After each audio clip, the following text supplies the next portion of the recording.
What is up, everybody? It is JT Sports. I'm back to you guys with another episode of the JT Sports Podcast. And on this episode, we're going to continue to preview some of the Week 1 NFL preseason games. We have the New Orleans Saints taking on the Baltimore Ravens, the Browns and the Jaguars, the New York Jets and the New York Giants, and the Cincinnati Bengals taking on the Tampa Bay Buccaneers. Now, if you are a first-time listener of the podcast, make sure that you guys go ahead and leave a 5-star review. Greatly appreciated. It helps the podcast out a lot. Also, make sure that you guys follow me on my social media platforms. My Instagram and Twitter is both JT Sports _. Once again, my Twitter and Instagram is both JT Sports _. And lastly, make sure that you guys subscribe to my YouTube channel, which is JT Sports on YouTube.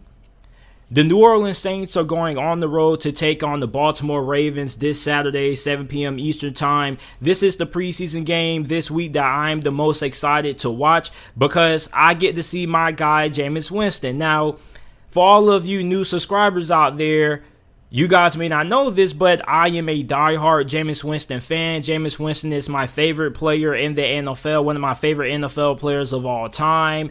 And a little bit of backstory of why I'm a diehard Jameis Winston fan. So I had a teacher back in 8th grade who said that if I got 100 on his test, he would buy me a Jameis Winston jersey. Now, I had to get a Jameis Winston jersey because he will only buy me a player that played on Tampa Bay Buccaneers because he was a Buccaneers fan. So I said, you know what, just go ahead and get me a Jameis Winston jersey. And I still have that same jersey. I've been a fan of Jameis Winston ever since. He's won me a lot of fantasy football leagues, which may sound crazy to you, but Jameis Winston, when he has been my QB1 in fantasy football, I have won the championship every single year besides last season because he didn't start. I won it with Justin Herbert at the helm at QB. So I'm a diehard Jameis Winston fan. Now, Jameis Winston, I think, is going to do a lot of good things this season if he ends up getting the starting nod at quarterback for the Saints. He's been going viral for all of the wrong reasons. He's kind of been like a meme.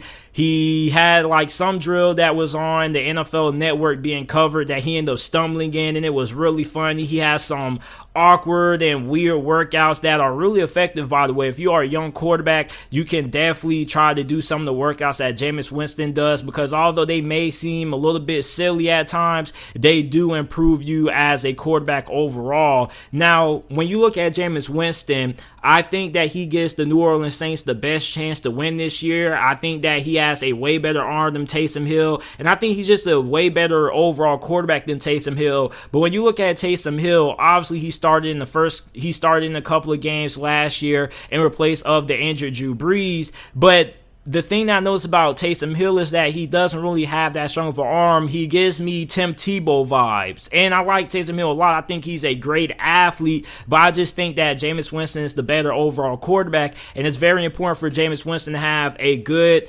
starting preseason game against Baltimore to show to this New Orleans Saints coaching staff and Sean Payton that he definitely is the best quarterback on this roster. According to reports right now, Jameis Winston is the favorite to win that starting quarterback job. But I think that this is going to be a really good game in determining how far Jameis Winston is. Now, Ian Book is another quarterback who isn't really in the QB1 conversation, but I definitely think that a lot of Saints fans need to keep their eyes on Ian Book because potentially if Jameis Winston balls out this year, he ends up leaving in free agency for another team for a bigger deal, and you don't really trust Taysom Hill, Ian Book may be the quarterback of the future if you can't keep Jameis Winston and things don't work out with Taysom Hill. So definitely keep your eye out on Ian Book. He was a very good quarterback during his time at the University of Notre Dame, had a lot of success, won a lot of games there. He has a little bit of mobility. He has pretty good accuracy. His arm strength is a little bit, not all that great. It's above average. But overall, I think he is a very good fit in Sean Payton's offense. And I do expect to see a little bit of Ian Book in this game. We probably won't see him until late in the fourth quarter. Now, wide receiver is the biggest question mark for the New Orleans Saints.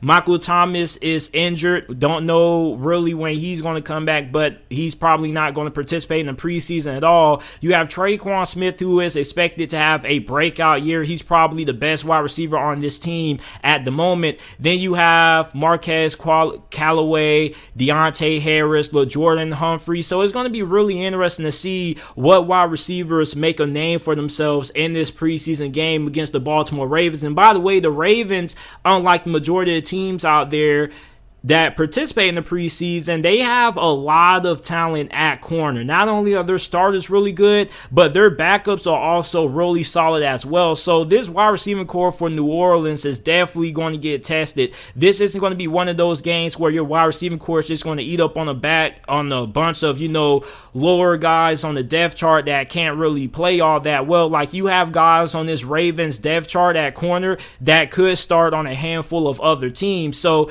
this Saints wide receiving core is definitely going to get tested in this game. Don't think if you're a Saints fan, just because your wide receivers are going against backups doesn't mean they're not going to get tested, because the Ravens have a lot of depth at corner. Then you look at defensive tackle for New Orleans. That is another concern that some Saints fans have. This is going to be the game that we're going to kind of see, what defensive tackles are going to be able to make their presence felt, who's going to continue to compete to be one of the starters on this roster come week 1. Then, corner. Who's going to be the second cornerback on the opposite side of Marshawn Lattimore? Now, you have rookie corner out of Stanford, Paulson Adebo. I like him a lot. This guy has great length, great size, great athleticism. He's not afraid to come downhill and make a tackle. I think he's a very good physical press man-to-man corner. I'm interested in seeing what he does in this game. You also have Prince Amukamara. But other than that, I don't really know the other cornerbacks that they have on this roster. So this is going to be a game that, for those cornerbacks out there who are trying to end up getting a starting nod, this could be a great opportunity for them to do so. But I'm leaning towards Paulson Adebo. Not a popular name amongst a lot of other non-Saints fans out there watching this, but definitely a guy who I think can end up having a very good rookie performance this season, especially in this preseason game. Now, for Baltimore, you, like the Saints, have some questions at wide receiver also. Now, you don't have the similar concerns that New Orleans has, because you do have your wide receiver number 1 and 2, whether that be Marquise Hollywood Brown or Sammy Watkins, but you pretty much have your 2 wide receiver spots locked down. Now, Rashad Bateman, I don't know if he is going to participate in this game. He was the Baltimore Ravens' first-round pick in this past year's NFL draft out of Minnesota. He suffered a soft tissue injury in practice just recently, a couple of hours ago. So I don't really know how that injury is going to affect his status to play in this game. The Ravens coaching staff right now doesn't really know how severe the injury is at all. It could be severe, it could be minor. So we don't really know his status when it comes to his availability in this game. But you do have another rookie wide receiver who I'm really high on, who you drafted in the 4th round of this past year's draft, which is Tylan Wallace out of Oklahoma State. Now, I believe that Tylan Wallace was one of the biggest steals in the draft for the Ravens. You got him in the 4th round. I thought he was probably going to end up going early in the 2nd. At least in the 3rd round. So the fact that you got him all the way in the 4th round, it's a huge steal, because he also is more than capable of being able to step up and be your number 1 wide receiver. But you also have some guys who could be competing for a roster spot. Miles Boykin was somebody who was supposed to have a breakout season last year for Baltimore. He wasn't that impressive. You got James Proche, Devin Duvernay, who are probably going to be fighting for that other slot receiver spot. So the wide receiver position for Baltimore is really interesting. Now, unlike New Orleans, you know who your number 1 and number 2s are probably going to be, but you don't really know who your 3, 4, and who your slots are going to be. The backup quarterback battle is also really interesting for Baltimore. You got Trace McSorley taking on Tyler Huntley. Tyler Huntley, man, when he got in, I forgot what game it was, man, but you wouldn't have been able to tell the difference between him and Lamar, because Tyler Huntley is a better athlete than what I thought he was coming out of Utah. And out of Utah, everybody knew he had some wheels,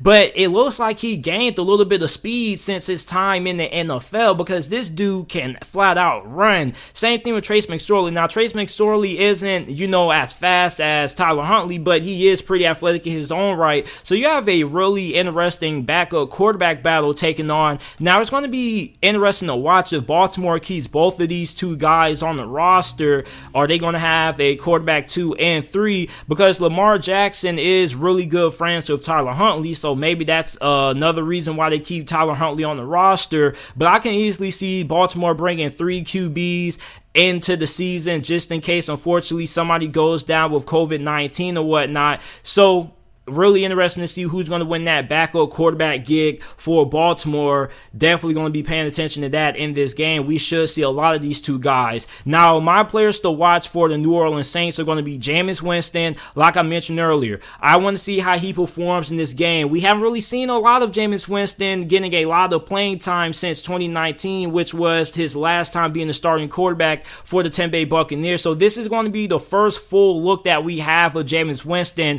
with a full offseason to learn Sean Payton's system. I want to see how his decision making has improved. I also want to look at rookie Ian Book. I want to see where he's at in terms of his development as a rookie. You also got tight end Adam Trotton. I'm sorry if I butchered his name. Adam Trotton. The New Orleans Saints drafted him not too long ago out of Dayton. He was a man amongst boys. Many people consider him to be the best tight end coming out of his draft class. But, you know, everybody has he didn't play anybody. It's the competition factor. But when he was playing at Dayton, man, like, this man was the best player on the field. He was a man amongst boys. Go back and watch Adam Trotton's Dayton highlights. Like, this dude was doggone near unstoppable. And I feel like he could have a breakout season for New Orleans. So if you're watching this game trying to figure out, you know, some fantasy football sleepers or some fantasy football steals that you could get late in the draft, Adam Trotton definitely is the guy who you should check up on. You also got rookie edge rusher Peyton Turner, who you drafted in this past year's NFL draft. I'm excited to see what he does. He could be somebody who competes and pushes Marcus Davenport if Marcus Davenport has a disappointing season. Players to watch for the Baltimore Ravens. Already keep my eye on rookie Tylan Wallace. He has really good hands. I think he's really good down the field. He's a very good deep threat. He can catch those 50-50 balls. Like, a lot of people are really sleeping on Tylan Wallace. Tylan Wallace was one of the biggest steals from this past draft. Halfback Justice Hill. Justice Hill has been on the Ravens roster for over the last couple of years, and I've yet to see him make any impact. When I gave the Baltimore Ravens their draft grade a couple of years ago, I said that I didn't really like the Justice Hill pick because I didn't really know how he would fit into the offense. Baltimore likes physical bruising backs. Justice Hill is the complete opposite of that. He's more of a change of pace back, and a lot of Ravens fans saying, oh, Justice Hill is a good pick. He's going to be very critical in the passing game. He's going to be that change of speed back. And so far during into his Ravens career, we haven't really seen that much of Justice Hill. So I want to see Justice Hill make something shake in this game, and he should get a good amount of workload. I'm also looking at edge rusher Jalen Ferguson coming out of LA Tech. I was really high on him. I also think he is a guy who could end up having a breakout season for Baltimore, and you definitely need some production from that pass rush this season with the loss of Matthew Judon and Yannick Ngakoue. You do still have Calais Campbell, but definitely looking for some production out of him. And rookie slot corner out of Ohio State, Shaun Wade. A lot of people, including myself, criticized Shaun Wade for his play this past season when he was playing for Ohio State. He was supposed to be a first-round pick. I was telling people I didn't think Shaun Wade was going to be a first-round pick, simply for the fact that I don't think he's a good outside corner. He's better in the slot. He can play slot. He can also play a little bit of safety as well. Well, the Ravens drafted him in the mid-round of the draft, and they have him at slot. So I think that that's a very good place for him, and he could be competing for some early playing time this season. So I'm excited to see Shaun Wade perform in this game. So this is it for my New Orleans Saints versus Baltimore Ravens NFL Week 1 preseason preview. You guys let me know some things that you're going to be watching this game. What are some players that you're also going to be keeping your tabs on as well? The next game that we have to talk about, the Cleveland Browns are going to be traveling to TIAA Bank Field this Saturday to take on the Jacksonville Jaguars. This game is going to be played 7 p.m. Eastern Time on the NFL Network. Now, obviously, for the Jacksonville Jaguars, we're going to be watching Trevor Lawrence, the #1 overall pick. And we already saw how much Zach Wilson has been scrutinized for his lackluster training camp play, but Trevor Lawrence has been on the opposite end of the spectrum. He has been pretty much lights out, and not just him, but also Gardner Minshew. And definitely, while everybody's paying attention to Trevor Lawrence, if you're a Jacksonville Jaguars fan, you should be rooting for Gardner Minshew to perform well, because if Gardner Minshew performs well and he has also been doing pretty good in training camp, then you could probably flip him for a second, third round pick, because there are a lot of teams right now who may not be satisfied with their quarterback situation or the backup quarterback situation, who could look to acquire another quarterback. And Gardner Minshew right now currently is the best quarterback on the market right now, not only just free agency, but during the trade as well, outside of Deshaun Watson. So if you're a team like Dallas and you're not satisfied with your backup quarterback situation, and I definitely think that Gardner Minshew is a very great addition. You can never have a good backup quarterback because you never know when your starting QB can go down. So for Trevor Lawrence, I'm expecting him to look pretty good. I expect him to roll with the starters, and I think that we're going to see a good amount of the majority of the starters start this game out. I'm not really expecting a lot of people to sit out, because you still have some things that have to be determined, still having some positions that are trying to be sorted out by the coaches. Now, RB1 is a really intriguing conversation. I may make a separate video about this over the next couple of days, because you have James Robinson. He was an undrafted rookie free agent who was the best rookie running back in the NFL last season, and I was really shocked and really upset when they drafted rookie halfback Travis Etienne in the first round of this past year's draft out of Clemson. I was like, dude, what the heck? Now, the main reason for my frustration was because I planned on taking James Robinson for a second year in a row in my fantasy football league, because I'm somebody who I like to continue to draft the fantasy football players who always produce for me. And James Robinson was one of those guys helping me win my fantasy football leagues last year. So the fact that they brought in Travis Etienne really frustrated me. But it looks like they're going to be utilizing Travis Etienne more in passing downs as a third down back. There also has been some rumors that he has been participating, working out at that slot receiver position. So it looks like they're going to use Travis Etienne more as a pass catching back. But I definitely think that Travis Etienne is going to eat into James Robinson's carries. And I also think that he probably could end up being a starting running back on this team. So I definitely feel like this is a position battle that people are kind of sweeping underneath the rug. Like, there are a lot of people that have the assumption that James Robinson is simply going to win this thing. I'm not sure. I definitely feel like James Robinson is probably the favorite, but when you look at the explosiveness that Travis Etienne has and the acceleration, how quickly he goes from 0 to 100, I definitely think that he has a legitimate shot of winning that RB1 role. Tight end 1 is another position that we don't really know about. As a matter of fact, it's probably the most position on this Jacksonville Jaguars roster that has the most uncertainty, because at least for running back, we have a favorite, which is James Robinson. We don't really know who the heck is going to be playing tight end, and there's not really a favorite. You got rookie Luke Farrell, who is more of a blocking tight end. Urban Meyer wants to have two tight ends. He wants a blocking tight end, and he wants a tight end who could do damage in the passing game. You got Luke Farrell, you got James O'Shaughnessy, who probably would be my favorite as of right now. You got Tim Tebow, who we're going to talk about him a little bit later, but Tim Tebow, despite how much criticism the Jacksonville Jaguars and Urban Meyer received for bringing in Tim Tebow to participate in training camp, Tim Tebow has been making some plays during training camp. And a lot of people are not talking about it. You also got Tyler Davis there. So the tight end battle is really intriguing. We know Luke Farrell probably is going to make the roster as a blocking tight end, but who's going to be that other tight end that's going to be the primary pass catcher in this offense? I'm also looking at defensive tackle. So I was heavily looking at Tavian Bryant, who at this point in his career is a bust, and he's probably on the glimpse of not making it on the roster and making the roster. He's probably on the bubble right now. I think he's on like the COVID list or something like that, so I don't know if we're going to see him in this game, but I'm definitely looking at that defensive tackle spot for Jacksonville, because we don't really have a clear idea of who's going to be the starters there at defensive tackle and nose tackle. At safety, you have Rudy Ford, who Urban Meyer and the Jacksonville Jaguars coaching staff has been really high on during the training camp session. And he's a guy who a lot of people don't really know that much about. You also have Andrew Wingard. You got rookie safety Andre Sisco. So definitely keep my eyes on that safety position. You got Rayshawn Jenkins there as well. Now, my things to watch for the Cleveland Browns.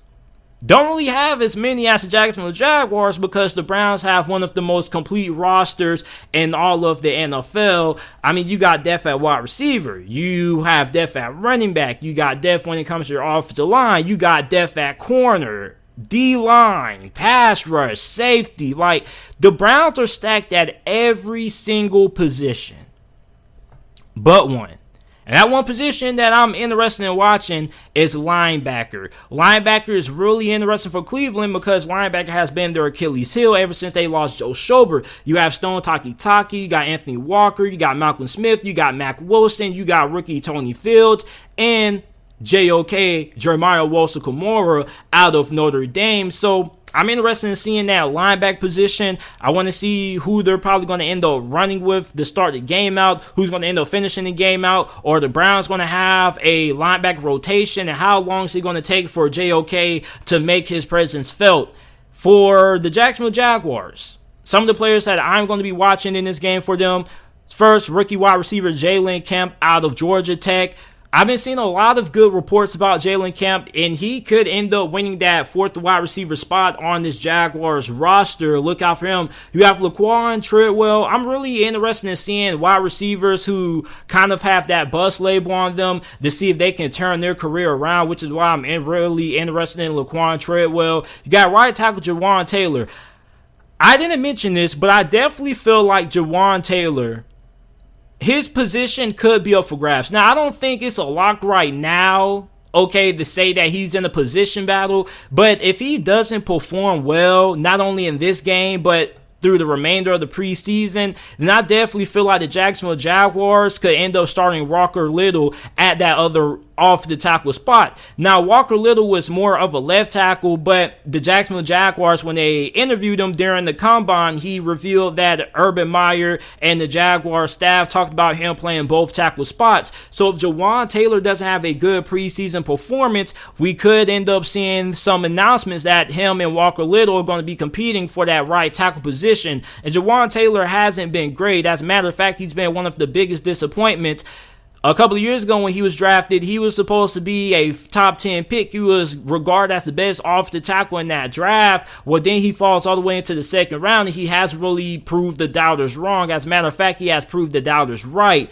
Then I'm going to be looking at the other offensive tackle, Walker Little. Already talked about him out of Stanford. Tim Tebow.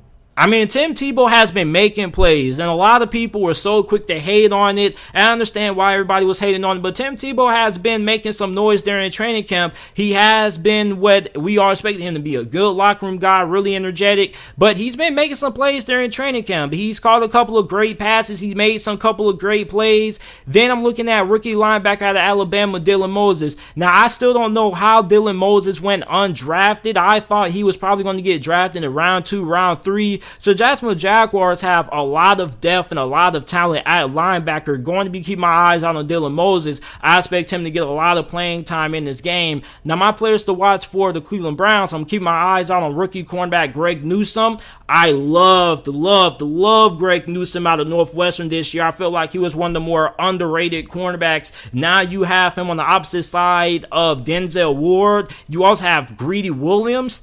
Jesus.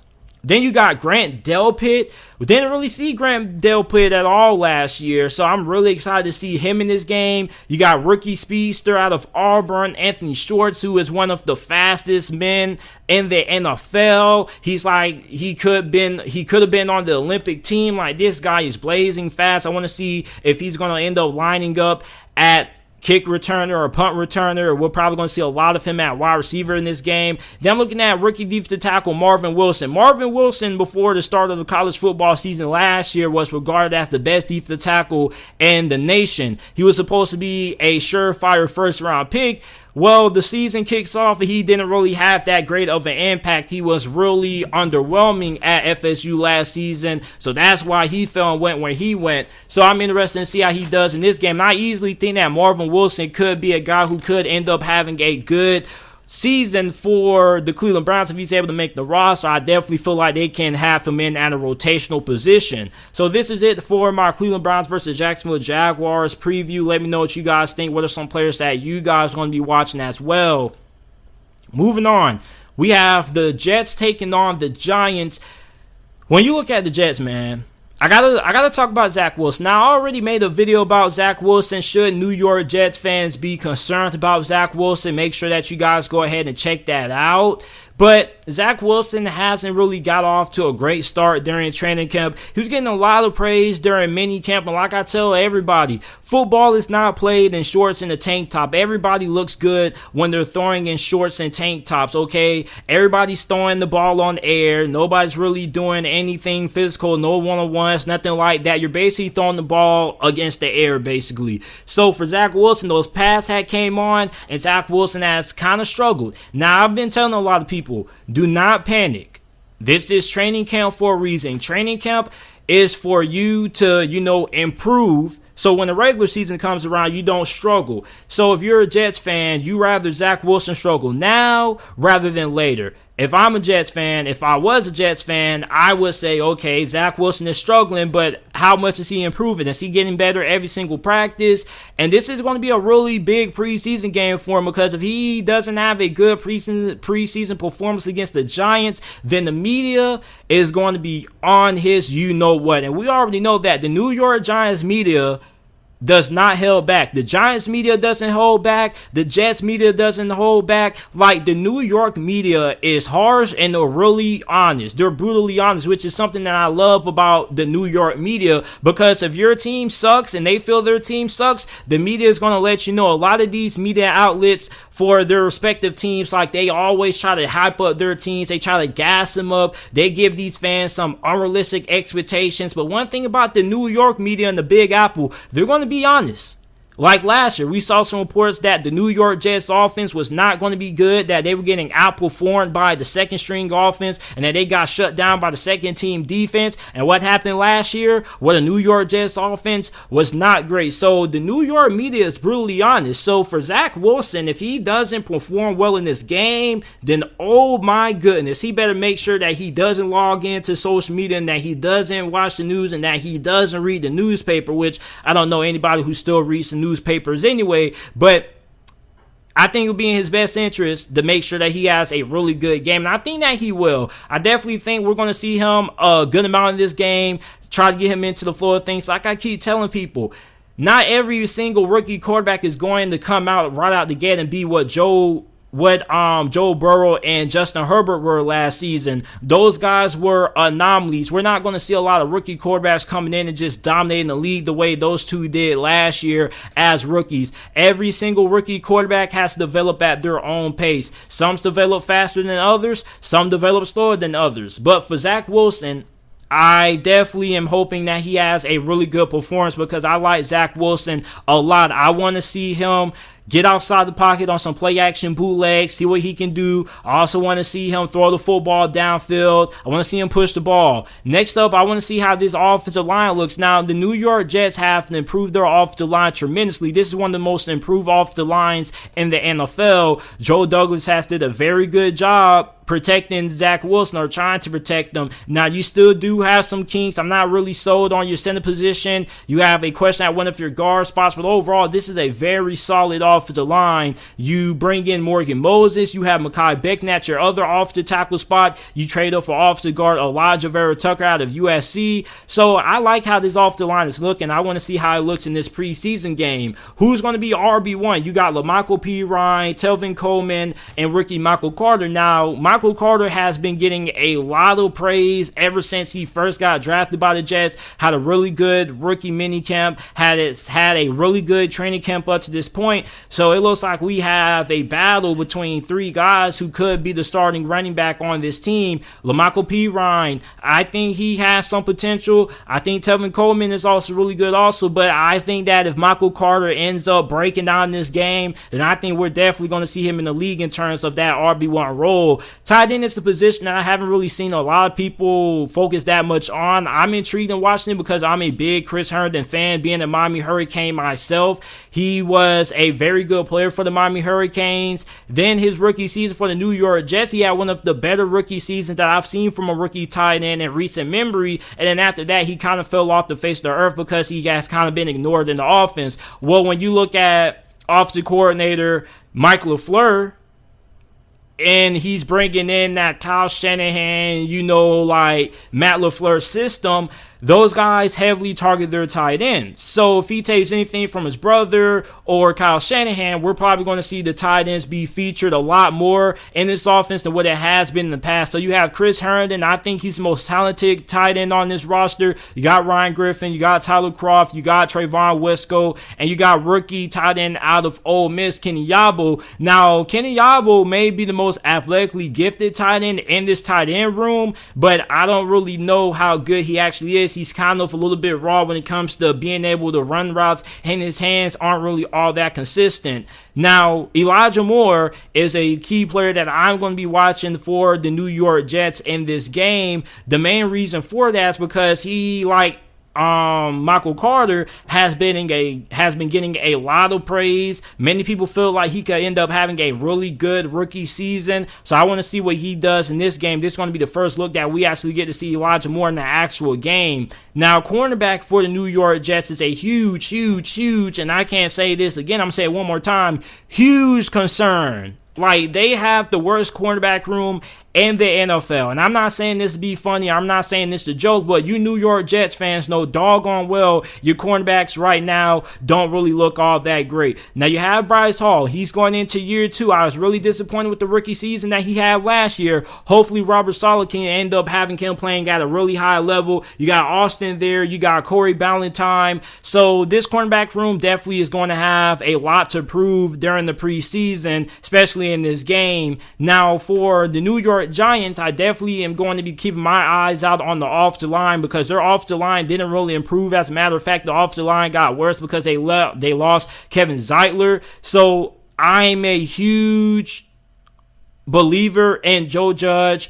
I believe in him as a head coach. I like the coaching staff that they have assembled, but they're kind of taking a huge gamble with the offensive line this year. They didn't really bring anybody in noteworthy to compete in free agency. So it looks like they trust their coaching and they trust their ability to develop these offensive linemen who are fairly young. So I want to see how this offensive line performs in this game against the New York Jets, which the New York Jets have a lot of depth at defensive line. So this offensive line is going to get tested. I also want to see how the pass rush looks this year, which was something that this defense, although it was pretty good, it wasn't great when it came to getting pressure on the quarterback. So you have O'Shea Zimes. I think he finally, if he's able to stay healthy, he could be in for a breakout year. You have rookie Azeez Ojulari, who you drafted in this past year's NFL draft. So I'm looking to see what those guys are going to do in this preseason matchup. My players I'm going to be watching for the New York Giants, I'm going to be keeping my eye on the rookie quarterback out of Oklahoma State, Rodarius Williams. I was a really big fan of his during the draft process.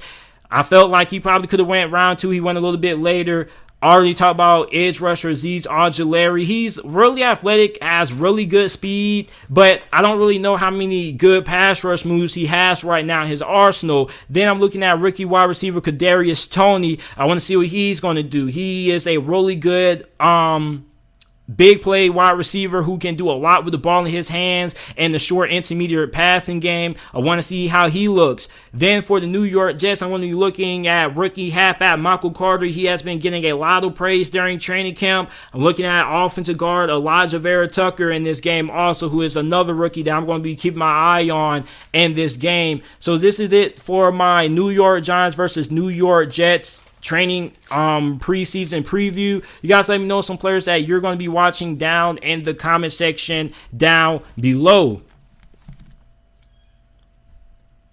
The last game that we have to talk about are the Cincinnati Bengals going on the road to take on the Tampa Bay Buccaneers. Now, this is a really interesting game for me when I look at Tampa Bay because I want to see how Kyle Trask looks. Now, I know Blaine Gabbert right now is like the QB2, but it looks like Kyle Trask is going to be the quarterback who ends up being the successor to Tom Brady when he ends up hanging up the cleats, which is coming sooner rather than later.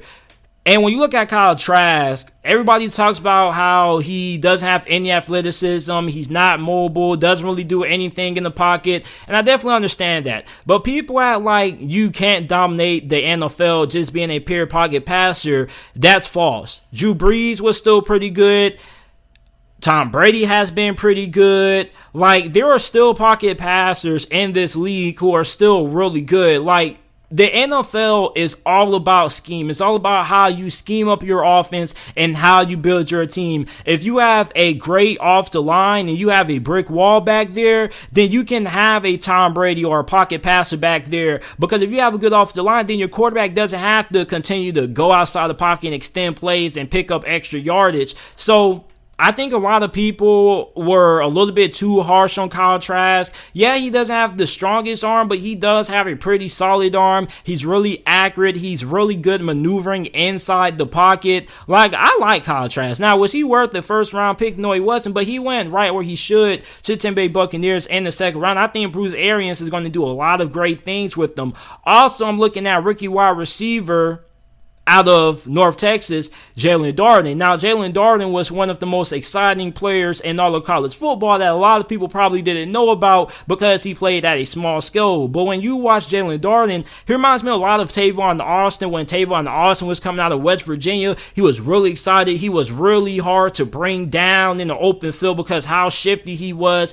He's also a really good route runner. So when you look at Jalen Darden, if this guy gets just a little bit of space, you better look out.